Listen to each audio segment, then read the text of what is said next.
Muy buenas tardes, estimado público. El día de hoy estamos con tres personas que son sumamente hábiles en este tema de economía, sobre todo en México.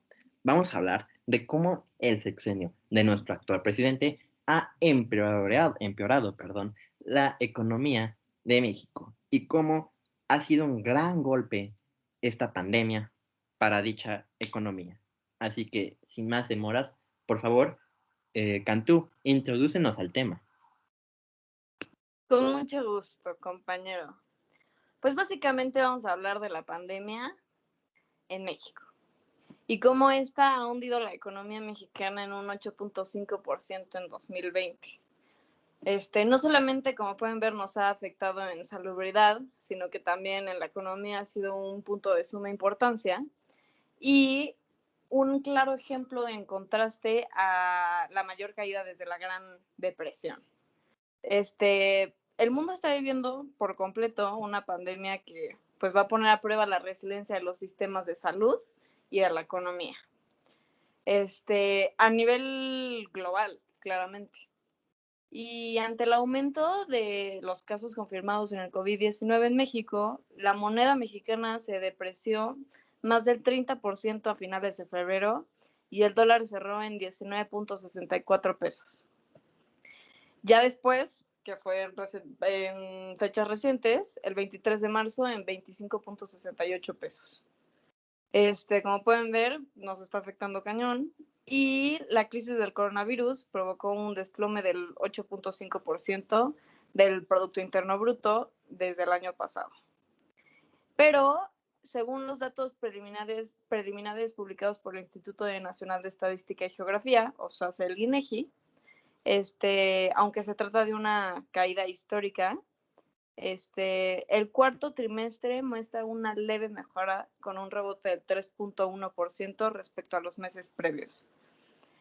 Ahora sí los dejo con mis compañeras para que saquen un poquito más a fondo del tema y les puedan explicar más o menos lo que está sucediendo dentro del país. Bueno, como lo ha mencionado mi compañera recientemente, pues el recuento de los daños que dejó pues este cierre de la economía y pues la falta de apoyo que se le dieron a los pequeños negocios, pues lo podemos observar en el desplome de las actividades económicas. Ahora vayamos como un poco por sectores, me gustaría ir como por sectores, y es que, bueno, la industria ha sido la más afectada por la crisis del año pasado, que tuvo un desplome de un 10.2%, una disculpa. Y bueno, esto claramente se da por el cierre de las fábricas que ocurrió entre los meses de abril y mayo, a excepción de las que eran consideradas esenciales y pues que por una demanda exterior pues se recuperan pues lentamente, claramente. Bueno, después de la industria tenemos el sector de los servicios, que con una caída de un 7.9%.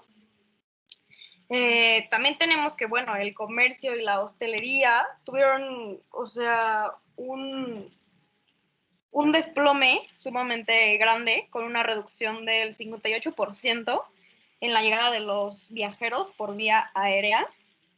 Y bueno, el sector primario también se vio afectado, no tanto como los mencionados anteriormente, pero tuvo un avance del 2%, que es como la única que se salva. Y ya, sería todo. Y los dejo con mi compañera Jimena Garnica, que nos va a hablar un poco más sobre el tema. Bueno, pues yo voy a hablar de los pronósticos que se tienen para el próximo año, a pesar de la baja en el PIB del 8,5% en 2020, como ya mencionaron mis compañeras. Y pues bueno, el Fondo Monetario Internacional elevó su pronóstico de crecimiento para la economía mexicana a 5% en el 2021, pero matizó que el impulso será insostenible para el próximo lustro. El pronóstico revisado para el PIB de este año incorpora el impacto positivo de la demanda externa, guiado por el mejor desempeño de Estados Unidos, así como el efecto económico de tener aseguradas suficientes vacunas para cubrir a la población. Eso es todo. Pasaré de nuevo con mi compañera Sofía Cantú.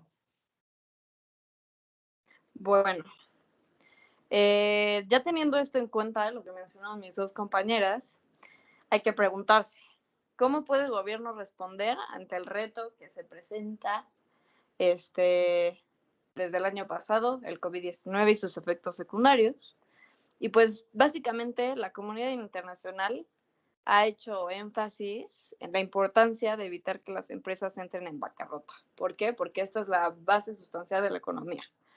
Debido a una menor demanda de sus bienes o incapacidad de producirlos o el hecho de que no hay compra-venta, por la disrupción de la cadena productiva, como pueden ver, también se vio afectado el sector primario, por lo tanto, pues es como un efecto dominó, ¿no?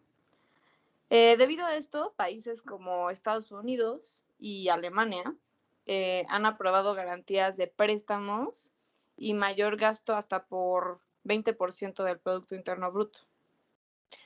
Pero la apuesta del gobierno mexicano para enfrentar esta crisis se ha centrado principalmente en microcréditos para pequeñas y medianas empresas, principalmente, y en mantener los programas sociales activos, ya que tienen que estar en marcha. Y en octubre el Ejecutivo lanzó además un plan de infraestructura con un sector privado por valor de casi 300,000 millones de pesos y, o sea, hace unos como 14,000 millones de dólares. Por lo tanto, esta es como una respuesta sensata a cómo podría el gobierno responder hasta esta crisis.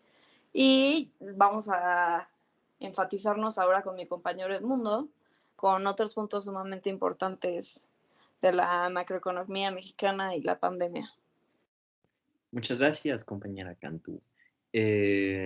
Bueno, yo más que nada les voy a hablar sobre la macroeconomía y cómo básicamente el gobierno mexicano ha llevado la economía de México a peor. Y bueno, durante la pandemia, el gobierno mexicano evidentemente ha iniciado diferentes planes para México. Estos planes son, por ejemplo, Dos Bocas y el aeropuerto de Santa Lucía. Nos vamos a enfocar ahorita en Dos Bocas. Para empezar, yo creo que es una pésima idea invertir en Dos Bocas. Si no lo saben, se van a invertir más de 100,000 millones de pesos en una refinería. Las refinerías en un futuro van a quedar obsoletas, evidentemente, puesto que los combustibles fósiles, pues básicamente van a desaparecer. Y se ha dicho que para dentro de unos 10 o 20 años, realmente los coches y diferentes pues medios de transporte ya no van a utilizar gasolina ni diferentes pues energéticos que vengan pues evidentemente de, del petróleo. Es así que invertir en Dos Bocas no se me hace lo mejor y más una cantidad que es exorbitante, que esa cantidad se podría utilizar para diferentes proyectos que tengan energías limpias, que es a lo que nos tenemos que enfocar, porque nuestra generación básicamente quiere eso y ya no va a necesitar estos hidrocarburos. Entonces, teniendo esta problemática, realmente tenemos que invertir en ello, realmente es necesario, porque también veamos que evidentemente Dos Bocas se hunde, entonces tienes esta refinería que se hunde, por lo tanto va a ser inservible, además de que cuánto nos va a dar, cuánto combustible nos va a dar. En unos 10, 20 años, les repito, estos hidrocarburos van a ser obsoletos y nos vamos a estancar en ello, siendo un país aún más tercermundista de lo que ya somos. Entonces, tenemos que avanzar. Y creo que esto Andrés Manuel no lo quiere ver o básicamente se hace el ciego porque ha habido ocasiones donde el presidente dice que los molinos de viento le roban el aire a los indígenas y no, no es broma, es algo que ha dicho. Ahora, yéndonos al aeropuerto de Santa Lucía, también se me hace algo que evidentemente no tuvo que haber sucedido y más que nos está costando aún más que el aeropuerto que había anunciado Peña Nieto en su sexenio, evidentemente. Y el cancelarlo no solo hizo que nos vaya a costar más, porque le tenemos que pagar a los inversionistas, sino que evidentemente hay muchísimas aerolíneas que han dicho que no van a aterrizar en Santa Lucía porque es casi imposible. Es muy difícil por el cerro que está ahí, además de que podemos ver que no les importó que en ese lugar haya sido como el cementerio más grande de mamuts en América Latina. Entonces, evidentemente creo que haber invertido en Santa Lucía igual fue una pésima idea, que nos va a costar en un futuro un montón de dinero, porque no estamos hablando de miles de millones de pesos, el cual no los va a pagar Andrés Manuel López Obrador ni su administración, lo vamos a pagar los mexicanos, nuestras futuras generaciones, nuestros hijos van a seguir pagando estas cosas que ha hecho el gobierno mexicano. Es así que podemos ver que la economía de México, si no hacemos algo, puede terminar estancándose. Y esto es algo bien grave, ya que aunque se hayan también querido implementar proyectos de turismo, como lo puede ser el Tren Maya, también tiene implicaciones que van a destruir a la naturaleza y evidentemente eso es algo pésimo. Tenemos que evitar que las selvas del sur sean deforestadas, porque se está haciendo. Además de que el pueblo mexicano ni siquiera va a ver un peso de esto. Entonces, yo lo que quiero rescatar es que no permitamos estos proyectos, ya que, por ejemplo, el Tren Maya, todas las ganancias se va a ir hacia los militares.